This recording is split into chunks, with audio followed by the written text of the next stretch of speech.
Assalamualaikum warahmatullahi wabarakatuh. Waalaikumsalam warahmatullahi wabarakatuh. Kembali lagi di Ngobrol bareng di Zawiyah, podcast yang akan ngobrolin tema-tema dakwah Islam yang aktual, tajam, terpercaya, berilmu, serius, tapi tetap santuy. Sahabat Zawiyah yang dirahmati Allah Subhanahu wa taala, hari ini kita kedatangan narasumber yang istimewa. Luar biasa nih hari ini. Ganteng, masih muda, sudah beristri tapi. Nah, sudah beristri. Habib Idrus bin Salim Al-Jufri. Assalamualaikum. Waalaikumsalam. Masya Allah. Kita bertemu lagi ya. Kita bertemu lagi. Nah, harusnya Habib Idrus nih ngisi podcast kita harusnya udah lama karena kesibukan beliau. Ya, alhamdulillah hari ini beliau. Kesibukan sih lebih tepat. Oh, bukan. Pas lagi ada uzur. Oh, pas lagi ada uzur. Jadi bukan kesibukan. Sebenarnya kita pengen banget nih. Yang pertama jadi sejarah kan. Yang pertama harusnya. Jadi Habib Idrus itu harusnya yang membuka podcast Zawiyah Channel. Tapi karena ada halangan beliau jadi akhirnya beliau waktu hari ini juga. Senang sekali bisa Senang sekali, hadir di sini. Alhamdulillah. Kepada sahabat Zawiyah jangan lupa subscribe, like, komen, dan share seluruh sosial media kita dengan username Zawiyah Channel. Insya Allah berkah. Ajak tetangga, saudara, ibu, bapak, pacar, Orakan mantan semuanya. pacar jangan deh. Mantan pacar tuh istri, Bib. Iya. Dan jangan lupa nih, Anda dikirimin kopi besar. Kopi Bib, besar. enak banget, Bib. Ya, ntar kita minum, Bib ya. Kita minum. Nanti kita minum. Kebetulan kita suka banget nih Iya. espresso begini. Espresso, baik. Iya kan? Langsung aja, Bib. Kita ngomongin tentang yang lagi banyak diomongin juga di generasi muda kita. Iya. Jadi sekarang banyak anak-anak muda, generasi muda kita tuh banyak yang ingin jadi entrepreneur, banyak ingin jadi pengusaha. Nah, menurut Habib Idrus nih, siapa sih sosok pengusaha atau entrepreneur yang terbaik menurut antum? Antum bisa jelasin, fadhal. Ya, bismillahirrahmanirrahim. Assalamualaikum warahmatullahi wabarakatuh. Waalaikumsalam warahmatullahi Alhamdulillah wassalatu wassalamu ala Rasulillah wa ala alihi wa sahbihi wa walah. Yang ana hormati nih. Jangan dihormatin. Iya dong. Bos atau apa? Bos, enggak lah. Di Enggak Zawiyah bos lah. Channel yang punya Zawiyah Channel Amin. beserta keluarganya. Amin. Yang telah berkhidmat untuk kelanggengan Amin. ya, untuk ilmu dan hal-hal yang positif lainnya. Mudah-mudahan Allah istiqomahkan kita semua. Amin ya rabbal alamin. Ini pertanyaannya bisa dibilang cukup kita semua pasti tahulah jawabannya begitu ya. Kan seorang yang punya kepribadian yang pertama bisa dicontoh dari kehidupan dunianya, kemudian dicontoh juga dalam kehidupan nanti di hari kemudian nanti ya. Ini sosok ini tuh jelas adalah Rasul sallallahu alaihi wasallam. Bahkan bisa dikatakan bahwasanya Rasul itu menjadi seorang pebisnis atau menjadi seorang atau berkarir lah ya. Berkarir. Itu lebih lama dibandingkan beliau itu berdakwah. Walaupun di saat yang sama beliau berkarir itu beliau sedang berdakwah gitu ya. Artinya dakwah bil hal.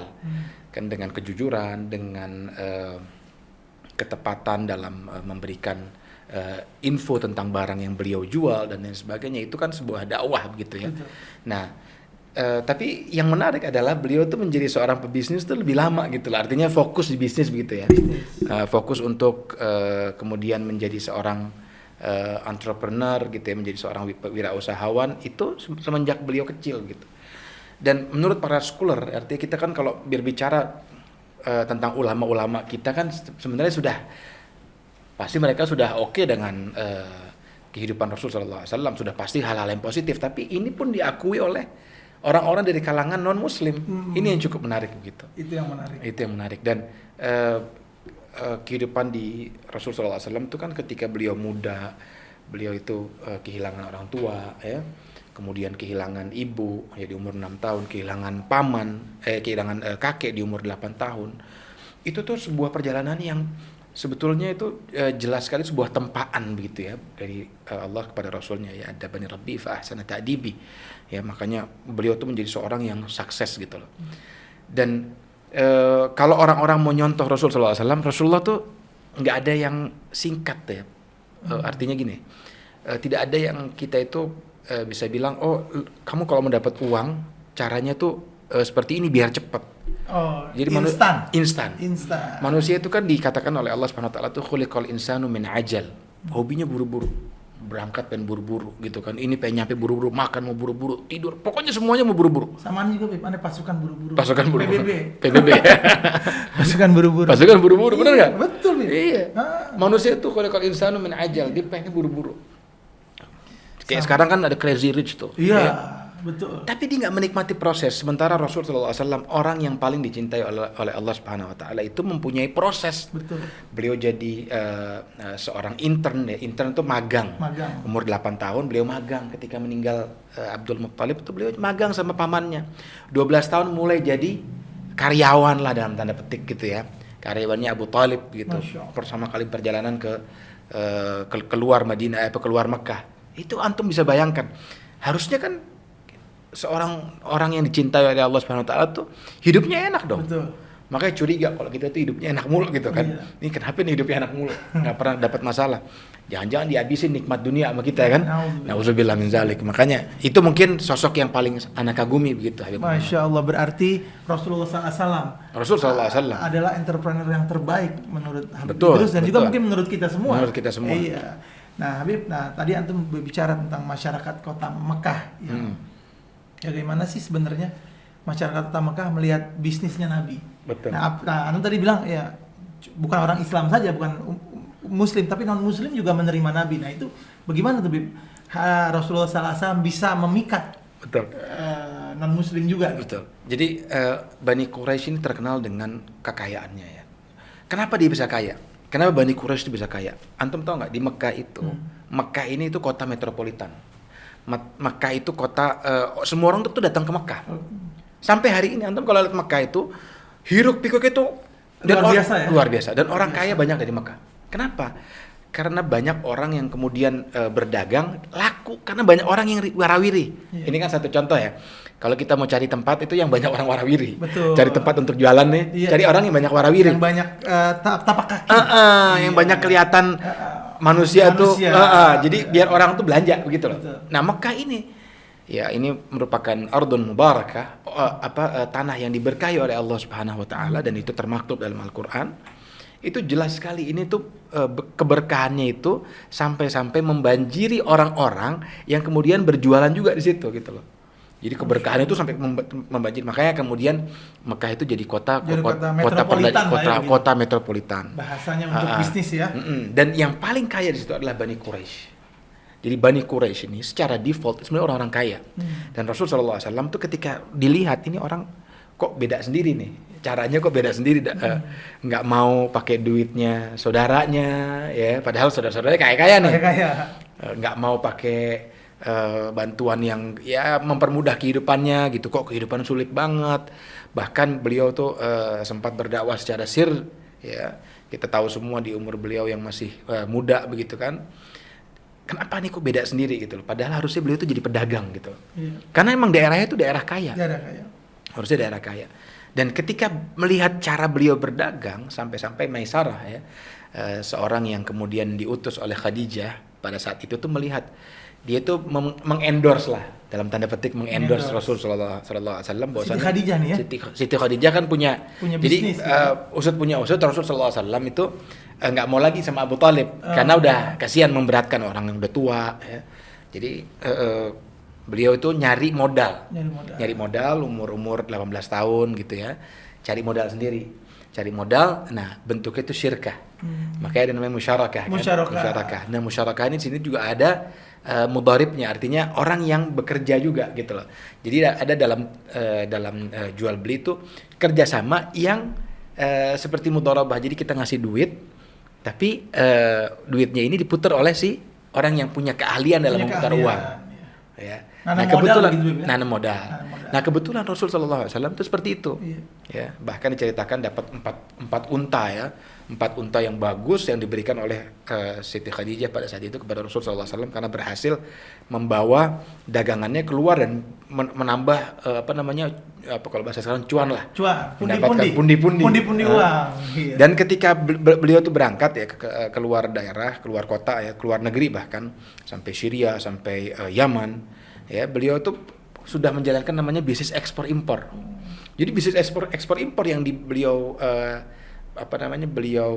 tekunkan itu bisnis ekspor impor yang nggak main-main. Jadi kalau misalnya saya nih ya, cara beliau nih, ini cara beliau berbisnis. Saya barang yang dari Mekah saya jual misalnya di Najd. Dari Najd saya cari barang yang dekat lagi di situ di daerah Najd, kemudian saya jual lagi di Syria. Jadi beliau tuh bisnis ekspor impor begitu. bisnis ekspor impor. Jadi tapi dibawa, diputar. Jadi nggak satu barang saja.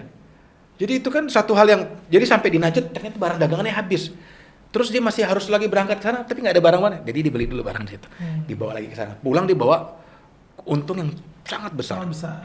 Nah, ini keuletannya. Dan ketika Maisarah ini ngelihat Rasul sallallahu alaihi wasallam tuh yang kemudian diceritakan kepada majikannya yaitu Khadijah, ini orang tuh baik banget, tekun. Terus kemudian selalu memberikan yang terbaik. Jadi Rasul tuh nggak pernah tuh beliau bisnisnya salah satunya kan tekstil ya. Tekstil, terus kemudian ya tempat air dari kulit dan lain sebagainya. Tapi yang terkenal tuh biasanya dari kalangan Quraisy tuh tekstilnya. Nah itu yang kemudian dijual itu nggak ada yang jelek, Bib. Kalau sekarang kan mohon maaf nih kan. Oh, beli kucing dalam karung. Iya. Betul. Nah, jadi subhanallah ya. Jadi kemudian dari situ pun Rasul sallallahu alaihi wasallam punya bisnis yang lain juga, bisnis jasa. Jadi selain bisnis komoditi atau komoditas, itu Rasul juga punya bisnis jasa. Apaan? Al-wadi'ah. Al-wadi'ah tuh kalau antum taruh di bank duit nih, ya. Bank itu punya akad namanya akad wadi'ah. Wadi'ah ya. Akad wadi'ah itu akad titipan. Nah, itu Rasul sallallahu alaihi wasallam dititipkan barang kemudian dijaga sama Rasul sallallahu alaihi wasallam. Jadi nggak pernah kemalingan, nggak pernah kurang tuh barang. Bisnis kalau di bank itu sekarang ada deposit box, safe deposit box, atau apapun lah. Jadi yang itu ilmu dari Rasulullah semua tuh. Ilmu dari Rasulullah. Dari bisnis Rasulullah Masya Allah. Jadi beliau pernah bisnis jasa, beliau juga pernah bisnis komoditas. Tapi kalau mau bisnis jasa nih teman-teman ya, ini mungkin satu sedikit sedikit saran lah. Jangan pernah mengecewakan. Karena ada namanya Bib kalau di kita namanya maksudnya di sistem marketing namanya word of mouth. Kata-kata yang dari mulut itu jauh lebih tajam gitu daripada karena iya betul. Teorinya gitu. Iya. Karena ketika saya udah semuanya, cuman orang-orang bilang nih saya nggak bagus. Itu nyebar tuh Bib. Iya. Nyebar semuanya sampai kemana-mana. Karena emang pembicaraan ini tuh bisa menghipnotis. Bib. Betul. Karena orang bisa terpengaruh karena omongan. Nah itu yang kemudian kita harus jaga ya, jangan sampai. Makanya sekarang ada namanya ISO. Ya, ISO itu kan standarisasi. Dan zaman dulu nggak ada ISO-nya Rasul sallallahu alaihi wasallam itu adalah orang tahu semua ISO-nya siapa? ISO-nya Rasul sallallahu alaihi wasallam orang tahu. Udah luar biasa udah. 9.000 sekian itu panjang itu. Udah Rasulullah sih udah ISO-nya udah. Ya, ini siapa nih yang megang? Oh Rasulullah, udah ISO-nya paling top. ISO-nya udah luar biasa. Pasti pas udah. Jadi sampai beliau itu dijuluki sebagai Al-Amin, orang yang paling amanah. Paling dipercaya, paling amanah, paling amanah. Nah, itu yang kemudian kita harus contoh. Begitu juga dengan komoditas, nggak pernah berbohong, ya, nggak pernah menjelekkan barang orang lain, ya. Iya, terus ngambil untung juga nggak tinggi-tinggi. Itu Rasulullah tetap pegang. Boleh, tapi nanti kan ada panjang lah itu ada. Iya. Harus ada khiyarul ghaban disebutnya. Khiyarul ghaban tuh kayak ini kemahalan harus diganti misalnya. Gitu. Ya ini pembahasan ini sebenarnya panjang gitu ya. Cuman Rasul cuman boleh atau tidak boleh. Yang ngambil untung silakan itu ya. Selama itu di masyarakat itu diterima itu di harga wajar lah harga wajar. Ya. Nah Habib, tadi antum udah bicara tentang bisnisnya Rasulullah, sosoknya Rasulullah dalam berbisnis. Nah sekarang coba kita bicara dalam konteks kekinian. Nah, lagi rame nih Bib nih, orang berbicara tentang investasi. Dari yang beneran sampai yang nggak bener, alias bodong. Sahabat Zawiyah juga mungkin tahu, ya kan? Apa sih investasi bodong atau gimana lah itu bahasanya. Bisa jelasin nggak tentang investasi menurut syariat Islam? Oke. Biar kita nggak terjerumus dengan investasi bodong. Sebenarnya Al-Quran itu sudah menjelaskan gimana ketika kita diminta 7 tahun untuk menuai benih, tapi jangan diambil banyak-banyak. Karena akan ada tahun paceklik 7 tahun kemudian. Itu kan dijelaskan ya. Kita kalau tahu kalau kita banyak membahas tentang investasi, ini pasti ayat ini pasti akan muncul begitu. Nah, ini yang kemudian kita harus pahami ya. Ada saatnya kita itu harus menyimpan gitu loh. Untuk apa? Untuk di kemudian hari kadang kita belum tahu nih. Kadang-kadang bagus kerjaan kita, investasi kita. Nah, turun ya. kadang tahu turun. Iya. Tapi yang kita harus pahami, kita harus punya yang namanya manajemen keuangan. Nah, ini yang kemudian muncullah investasi. Iya. Dan orang tuh pengen sampai hari tua nanti tetap pegang Aman uang, lah ya. aman, anak-anaknya aman. Nah, ini makanya sistem ini Sistem kemudian dipakai investasi. di seluruh dunia. Nah, gimana sih cara yang investasi yang benar gitu ya? Saya itu kagum dengan satu sosok dalam sahabat Nabi SAW. Salah satunya adalah Utsman bin Affan. Utsman bin Affan ini tergolong manusia yang kaya lah. Kaya. Dan beliau tuh sempat ditanya, apa sih sirri ghinaihi? Apa sih rahasia orang ini bisa kaya? Ya karena sahabi ya al-jalil Utsman bin Affan radhiyallahu anhu ghaniyan. Wa indama sa'aluhu an sirri ghinahu ya ajaba, ketika beliau ditanya tentang secret behind kesuksesannya tuh beliau tuh berkata seperti ini.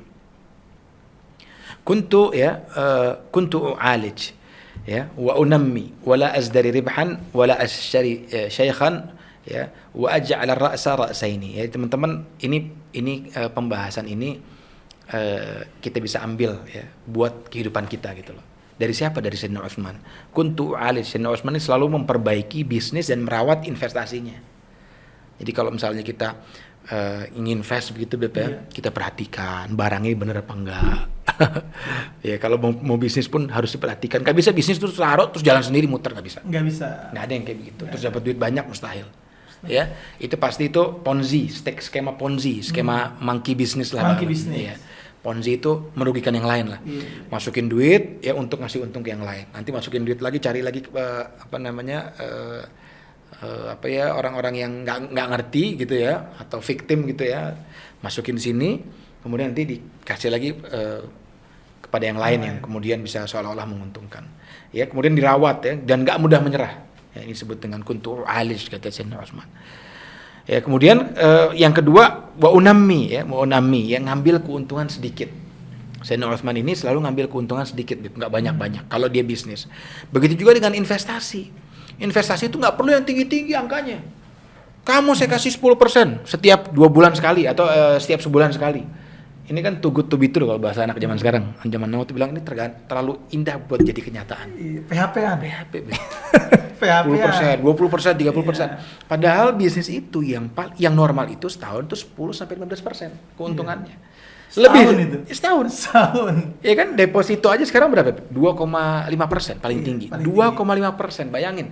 Artinya kalau kita naruh duit 1 miliar misalnya ya, kita cuma dapat 2,5%, sekitar 25 juta. Satu tahun 25 juta.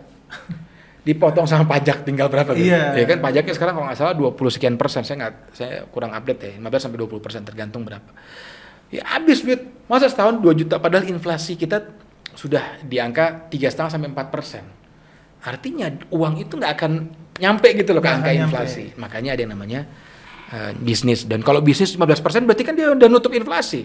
Bahkan dapat untung lagi kan sebanyak yang dia tahu adalah sekitar ya lebih dari 10-15%. Kemudian wala azdari ribhan ya. Jadi beliau tuh tidak meremehkan keuntungan ya, nggak meremehin. Nih investasi ini kagak enak nih. Yo, untungnya dikit misalnya. Tuh sama yang itu tuh sama yang Crazy Rich itu ya kan, yang pada masuk penjara tuh Beb. Ya, cuman kita nggak mau ngomong itu ya. Cuman apaan? Itu kan dia kan mengiming-imingi Beb. Betul, 70%. 70%. Saya mendingan sama dia aja daripada sama ente. Padahal bisnis sama saya misalnya bisnisnya, ya contoh ya bisnis kurma misalnya. Bisnis kurma ajwa yang kira-kira setahun hanya sekali saja mungkin kalau di Indonesia begitu ya. Dia pesannya dari jauh-jauh hari, dari bulan maksudnya 4 sampai 5 bulan sebelum kedatangan bulan suci Ramadan. Itu dia beli murah ya dengan skema bai'us salam disebutnya kalau dalam ilmu fikih jual beli begitu ya. Bayar ke petaninya biar murah harganya. Kemudian sampai di Indonesia dijual dengan harga normal yang biasa dibeli misalnya sekilo 100.000 atau 150.000. Bayangkan berapa keuntungannya. Dia beli misalnya angkanya di bawah itu. Untungnya besar, tapi untuk setahun karena ini bisnis musiman. Ini yang justru orang kadang suka meremehkan itu. Kemudian wala ashtari syaikhan ya, dan Utsman bin Affan tuh nggak pernah berinvestasi di barang-barang yang udah nggak laku di pasar. Ya. Jadi sekarang cari tahu apa nih yang udah laku di pasar, Beb. Yang lagi laku di Yang pasar. lagi laku di pasar apaan nih? Biasanya yang terkait dengan digital itu pasti laku. Misalnya handphone. Iya. Ya, handphone juga cari handphone yang up to date Yang gitu up loh to buat date, dijual. Nah, itu yang kemudian kita lihat gitu ya, kalau mau investasi lihat di situ ya. Kemudian wala ashtari wa ajala ra'sa ra'saini ya. Beliau itu berinvestasi itu enggak di tempat satu saja. Jadi banyak tempat. Ada bahasa Inggris namanya do not put your egg in one basket gitu ya. Jangan taruh semua telurmu tuh yang kamu udah beli dalam satu tempat. Satu jatuh pecah semuanya. Pecah semua. Nah, caranya gimana? Taruh telur di sini, taruh investasi di sini. Sehingga nanti ini ketika ada yang jatuh, portofolio investasi kita bisa nutupin. Yang satu dengan yang lainnya. Oh, yang ini masuk ke sini nih, yang ini bisa masuk ke sini, yang ini bisa nutupin buat yang ini. Itu. Jadi belajar dari Sayyidina Utsman, enggak buru-buru, lihat dengan cermat ya. Sayyidina Utsman sampai hari ini wakafnya masih ada, Beb. Di Mekah. Karena apa? Dia berpikir bisnis untuk ibadah, bisnis untuk tabungan di akhirat. Ya, dan semua itu tergantung niatnya, Beb. Betul. Ya, ada orang niat bisnis ya, pengen maksiat misalnya ya, atau dihasilkan bisnis dari maksiat. Apalagi naudzubillah nih yang zaman sekarang yang kemudian pakai promo-promo. Oh, itu naudzubillah. Nah, untuk menaikkan bisnisnya dia. Ini yang juga kita hindari. Berbahaya sekali, Bib ya. Iya dong. Iya. Itu kita harus marah lah dalam marah kita. Harus kita lawan. Harus marah. Gitu. Habib sama juga antum tadi bilang Sayyidina Utsman itu sampai hari ini ada wakafnya. Saking ikhlasnya begitu. Betul. Nah, begitu pula Zawiyah Habib Ahmad bin Muhammad bin Hasan bin Hamzah Al-Atas 160 tahun beliau dengan ikhlas itu membangun tempat ini sampai kita bisa menikmatinya. Sampai ada podcast. Ini setiap ujaran atau ucapan kita yang baik itu sampai pahalanya, Beb. Masya Allah. Itu buat beliau. Betul, jadi, Masya Allah. Kita dapat berkah beliau, Masya Allah. Nah, Habib lanjut nih, Beb nih. Bagaimana kalau kripto dan kawan-kawan? Wah, nih menarik nih. Itu menarik. Nah, jadi sahabat Zawiyah ini penting nih. Ini penting, hari ini beliau nih ahli ekonomi syariah. Masya Allah. Ini jarang-jarang kita dapetin waktu. Ini kita. Nah, jadi kita mau tahu, Bib, kripto dan kawan-kawan bagaimana menurut antum? Iya, jadi gini, Bib. saya tuh sempat terfikir begitu ya. Sistem kripto ini, sistemnya ya, kita tidak bilang. Jadi kripto itu pakai sistem namanya blockchain. Blockchain itu memang terasa adil gitu. Jadi kita transaksi di sini, uang yang kita transfer atau uang yang kita berikan itu nanti sama di negara lain tanpa ada biaya bunga lah, tanpa ada ini. Sebenarnya dipikir-pikir ini bagus blockchain, tapi ternyata dimanfaatkan untuk apa? Untuk kemudian bisnis uang. Kita boleh nggak bisnis uang? Nggak boleh, Bebe. Kita sepakat tuh. Iya, tidak boleh kita bisnis uang. Dan yang dilihat di kripto itu uang sebetulnya. Karena apa? Dia hanya nyerahin satu nomor saja, satu kayak catatan nomor. Ini tuh loh kekayaan kamu. Kan kita dengar kata-kata Bitcoin seolah ada koinnya. Kan? Iya. Padahal nggak ada koinnya. Nggak ada koinnya. Hanya angka digital saja yang kemudian tertera. Hanya angka saja. Makanya kan orang kan suka ada mining, nambang kripto namanya. Dengan komputer yang banyak, listrik yang kuat, dia harus menambang lah dengan cara mendownload. Saya juga nggak ngerti lah. Itu yang kemudian menjadi booming kemudian di masyarakat gitu. Karena kripto ini mata uang currency kripto ya disebutnya ya, mata uang digital. Mata uang digital dulu tuh tahun 2009 ditemukan di Jepang gitu loh. Iya. Sampai sekarang katanya kita juga nggak tahu tuh siapa yang nemuin Bitcoin sampai hari ini. Orangnya nggak ketahuan sampai hari ini. Artinya kan bisa aja jadi untung gede banget nih orang. Betul. Dari 2009 sampai hari ini. Nih anak kasih contoh. Dulu Bitcoin adalah salah satu tipe dari cryptocurrency ya. Salah satu produk dari cryptocurrency adalah Bitcoin gitu yang paling umum di masyarakat. Dulu mungkin harganya murah banget, mungkin bisa sampai 1 sampai 2 dolar. Ya, sekarang harganya itu udah ratusan juta. Dulu sempat harganya hampir 1 miliar. Tahun 2021. Saya sempat ngecek tuh harganya hampir 1 M. Kemudian sekarang turun drastis sampai angka 250 sampai 300 juta. Artinya dulu orang yang beli di angka hampir 1 M, rugi berarti. Rugi. Rugi. Karena apa? Dia bisnis uang. Iya. Nggak ada barang yang diperjualbelikan. Asetnya nggak ada yang berpindah. Beda sama investasi yang lain, misalnya kita saham di sebuah perusahaan. Saham di sebuah perusahaan jelas. Jelas. Karena perusahaan tersebut pasti punya aset. Iya. Ya, itu saham, itu trading saham nggak benar tuh katanya.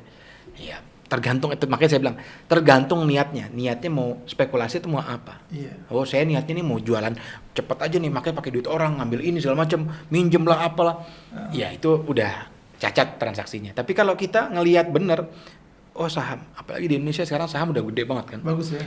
Sekarang kita di pasar modal syariah ada 450-an. Ini pasti kalau misalnya Habib mention ke pasar modal syariah, saya berapa kali ngisi lah di pasar modal syariah.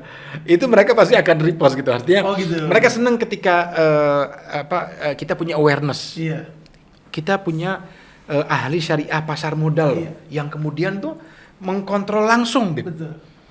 Transaksi di situ seperti apa? Tidak boleh ada jualan bir, tidak boleh ada jualan rokok, tidak boleh ada jualan yang mengandung unsur babi dan lain sebagainya. Ngapain kita main di kripto yang jualan uang ke uang? Iya. Ya, kalau uang itu sudah pasti halak, udah pasti hancur. Kenapa? Karena uang itu udah riba, ya secara antum sekarang kalau ngeluarin duit 20.000 atau 100.000, itu biaya produksi itu berapa? Antum tanya. Satu uang. Satu uang. Satu lembar. Satu lembar. Sama nggak? Produksi 100.000 sama 2.000 perak? Sama. Sama. Berarti artinya ada 98.000, misal satu lembar itu harga 2.000.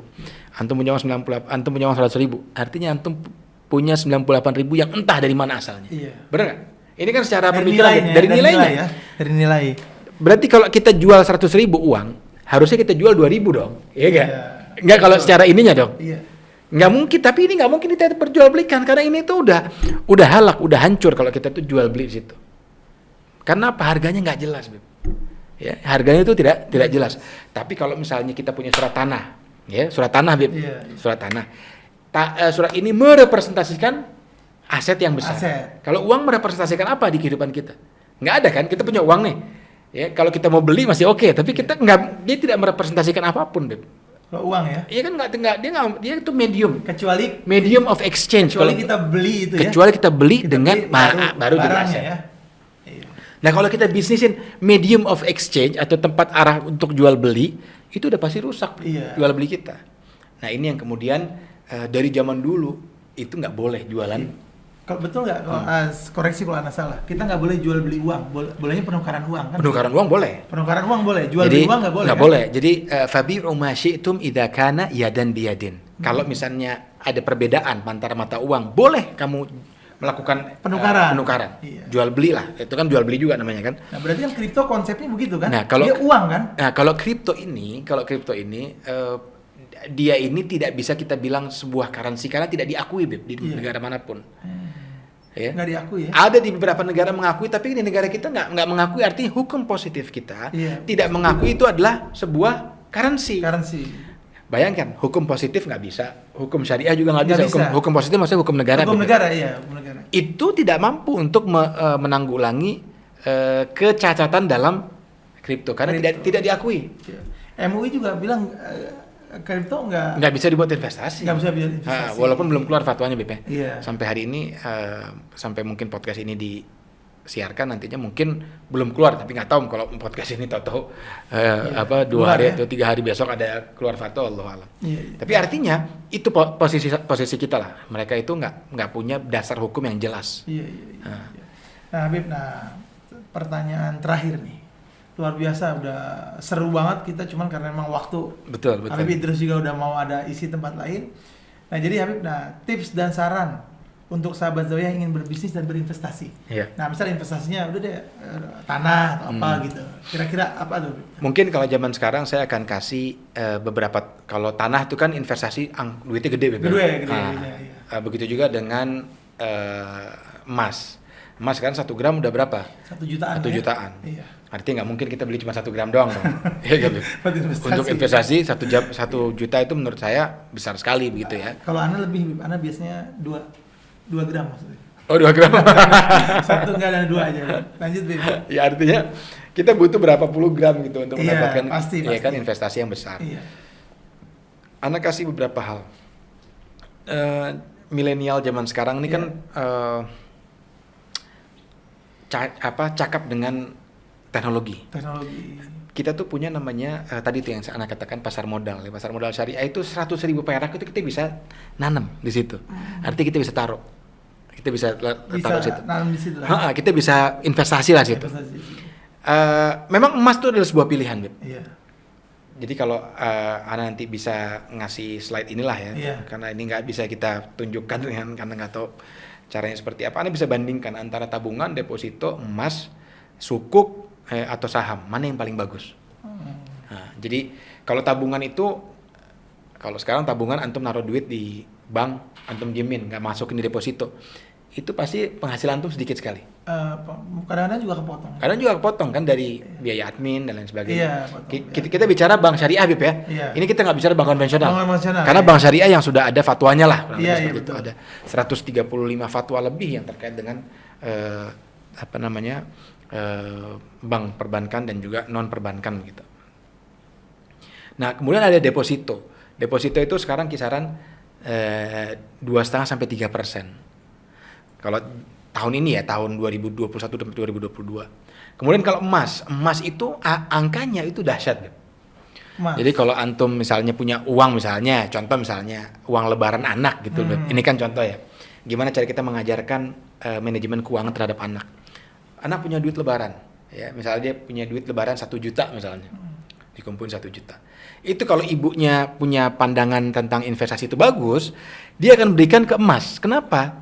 Karena anak ini akan tumbuh dewasa, ya, akan tumbuh dewasa. Harga emas di tempat beli anak itu pasti akan jauh berbeda 10 tahun atau 20 tahun kemudian. Sekarang 1 dinar ekuivalen dengan 4,25 gram.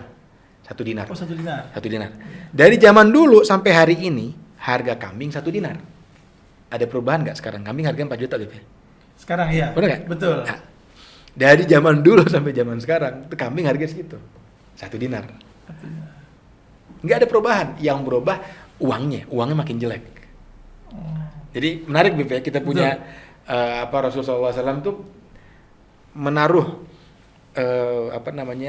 memberikan yang terbaik buat kita itu. Kenapa? Karena emas itu adalah satu hal yang paling baik di dunia inilah. Iya, Satu hal yang investasi yang terbaik lah.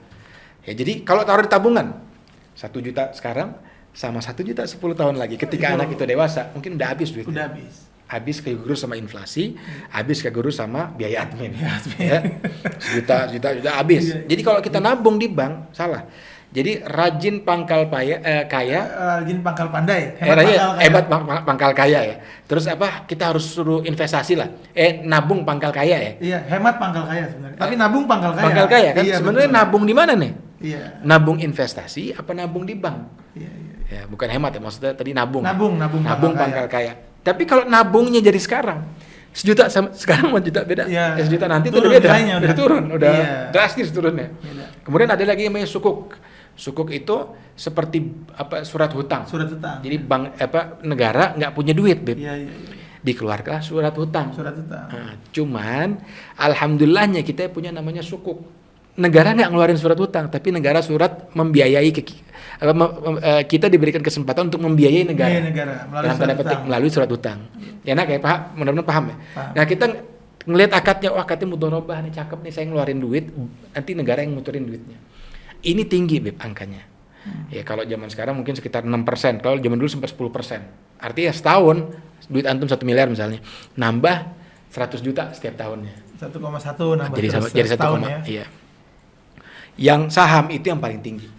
Jadi rata-rata dulu saham 2009 itu, ini data saya ya. Saham itu 2009 tuh 1 tahun itu bisa sampai 86 sekian persen kenaikannya.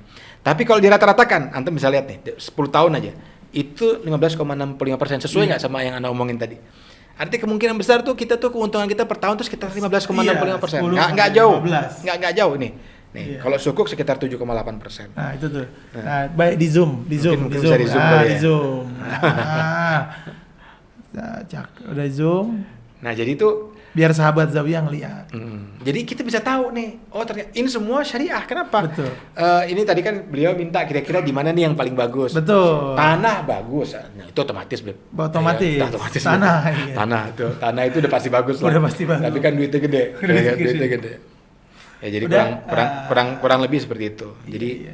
semua itu memang perlu pendalaman, Beb. Pendalaman. Ya, mudah-mudahan Zawiyah bisa buat Amin. workshop ke depannya nih. Amin. Insyaallah mudah-mudahan bisa buat workshop. Kita workshopnya nggak perlu online juga, offline bisa kan? Offline juga Offline bisa. bisa, Masya Allah. Nah, kepada sahabat Zawiyah nih hari ini luar biasa nih. Enak banget ngobrolnya, penting banget. Yang di studio juga kayaknya pada ngeliatin semua. Iya, luar biasa. Nah, Habib, sebelum kita tutup kita minum kopi dulu. Oh, kopi. Iya. Biar Ini biasa kiriman kita dari makin sahabat sayang. Zawiyah, Habib. Kiriman dari sahabat Zawiyah. Oh, besan ya, bukan Kopi besan. bukan mertua ya. Harusnya keluarin Iya. kopi besan sama mertua tuh. Iya, Masya Allah. Ini enak banget dah kopinya. Jadi Itu kita coba dulu. espresso. Yang ini espresso juga ya? Iya, sama. Bismillahirrahmanirrahim.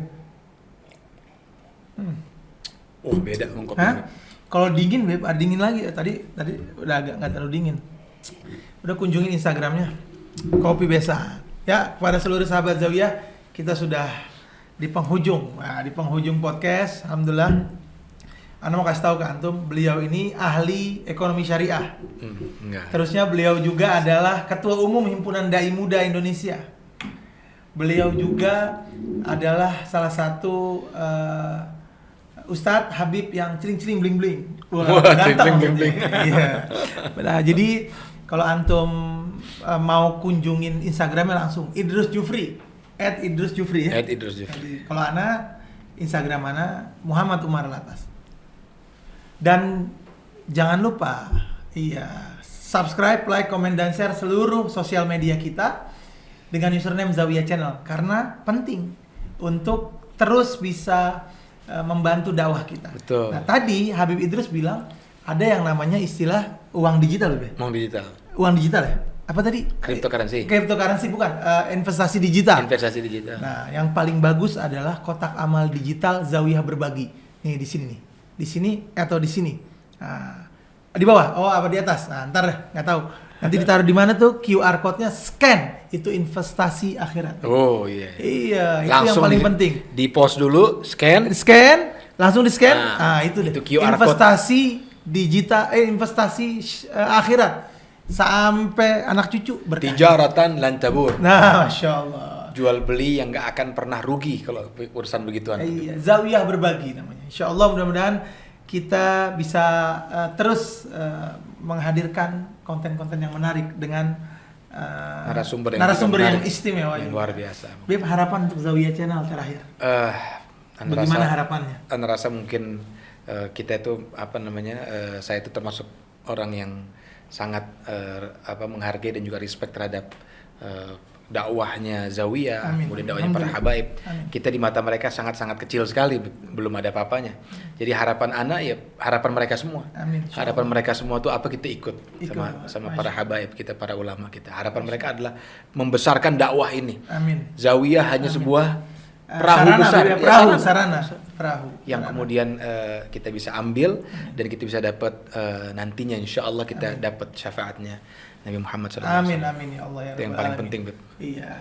Terusnya Habib sebelum kita tutup, kita punya yel-yel. Oh, iya. Itu yang paling penting. Itu yang paling penting itu yel-yel. Yel-yel yang paling. Ini nggak diomongin tadi sebelumnya nih. Hah? Ada yel-yel ya? Nggak di briefing dulu ya? Nggak di briefing, Ya, tapi jadi nggak apa. Nggak apa ya, karena itu penyemangat kita, penyemangat juga sahabat Zawiyah untuk terus. Yel-yel biasanya di awal, bukan di akhir ya? Enggak, di akhir. Oh, kalau ini di akhir ya? Kadang tergantung yang ngedit. Oh, gitu ya? Iya, Fauzan kadang belakang, taruh di depan. Iya, Bet. Iya. Baik, kalau Anda bilang Zawiyah, kalau kita Zawiyah, kita sebut mendunia. Mendunia. Ya, Zawiyah Mendunianya pakai gini nggak? Oh, pakai begini. Oh, pakai, itu iya. tanda semangat Komando, kita, ya. generasi muda yang terus bisa berkontribusi untuk umat, untuk agama, untuk bangsa dan negara. Masya Jangan lupa NKRI harga mati. Oh iya dong, NKRI di hati. NKRI di hati. Antum belah dada kita merah putih. Merah putih. Merah putih, Masya Allah. Baik, Bismillahirrahmanirrahim. Zawiyah mendunia. Zawiyah mendunia. Zawiyah mendunia. Assalamualaikum warahmatullahi wabarakatuh. Waalaikumsalam warahmatullahi wabarakatuh. Baik, Syukran, alhamdulillah. Habib. Syukuran. Terima kasih banyak.